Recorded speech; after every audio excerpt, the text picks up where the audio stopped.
యేసు రక్తమే జయం పరిచర్య. ప్రియ రక్షకుడైన యేసుక్రీస్తు నామమున ఈ ఉదయకాలమున మీ అందరికి శుభములు కలుగునుగాక.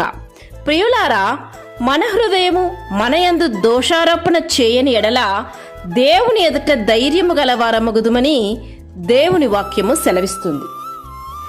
నా ప్రియ సహోదరి సహోదరులారా, నీవు ఆత్మీయ జీవితంలో ధైర్యంగా ఉన్నప్పుడే ప్రభు ఏమైతే నీ జీవితంలో ఉద్దేశించునో, ఏమైతే ప్రణాళిక కలిగి ఉన్నాడో నీ పట్ల, వాటిని నీవు చేయగలుగుతావు. పిరిగితనానికి భయానికి నీవు చోటిచ్చినంత కాలము దేవుడు ఆశించినట్టుగా నీవు జీవించలేవు. నీవు భయాన్ని జయించాలి, ధైర్యంగా ఉండాలని దేవుడు కోరుకుంటున్నారు. ధైర్యంగా నీవు ఉండాలంటే పరిశుద్ధాత్ముడు తోడై నీవు ఉండాలి. పరిశుద్ధాత్మ సహవాసముతో నీవు నిండి ఉండాలి. అలా నువ్వు ఉండాలంటే నీలో అపవిత్రత ఉండకూడదు.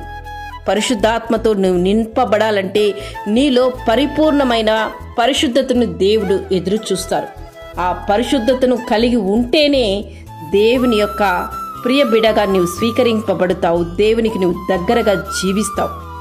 ప్రార్థన జీవితం కలిగి నీవు జీవిస్తే, పరిశుద్ధతను కలిగి జీవిస్తే నీవు ధైర్యముగా సింహం వలె జీవించదు. పరిశుద్ధాత్మతో నిండి ఉండేవారే ధైర్యముగా బోధిస్తారు, ధైర్యముగా జీవిస్తారు, పాపాన్ని జయిస్తారు కూడా.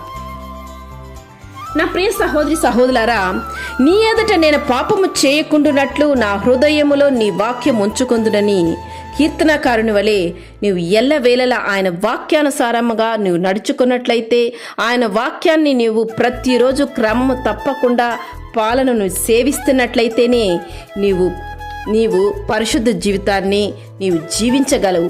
ఆయన వాక్యానుసారంగా నిన్ను నీవు నడిపించుకోగలవు.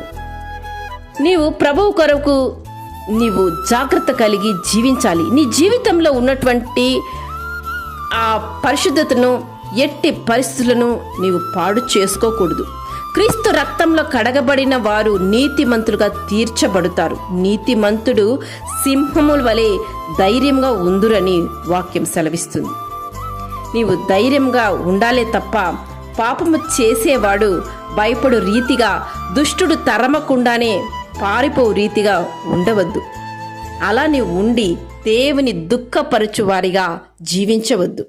దేవునికి ప్రీతికరమైన పాత్రగా జీవించి ఆయన ఆశించిన విధముగా నిన్ను నీవు ఆయన చెంత నీవు అర్పించాలి. దేవుడు మన హృదయము కంటే అధికుడై సమస్తమును ఎరిగి ఉన్నాడు కనుక మన హృదయము ఏ విషయములలో మన యందు దోషారోపణ చేయునో ఆయా విషయములలో ఆయన ఎదుట మన హృదయంలో సమ్మతి పరచుకుందునని వాక్యం సెలవిస్తుంది. కనుక వాక్యానుసారమైన జీవితం కలిగి జీవించు. సమయం పోనీయక అంత్య దినములు మనం ఉంటున్నాము కనుక దేవునికి నీవు దగ్గరగా జీవించి ప్రార్థనలో నీ జీవితాన్ని గలుపు. ప్రార్థన జీవితం కలిగి జీవించాలి. దేవుడు నిన్ను అటువంటి ఆశీర్వాదంతో నడిపిస్తాడు. ఇక నుంచి నీవు నీ యొక్క ప్రతి కార్యాన్ని దేవునితో అర్పించి దేవునితో ప్రారంభించు. దేవుని యొక్క కృప, కనికరము, కాపుదల ఎల్లవెల్లలా నీకు తోడై ఉండి నిన్ను నడిపించునుగాక. ఆమేన్. యేసు రక్తమే జయం పరిచర్యలో మీ సహోదరి. God bless you.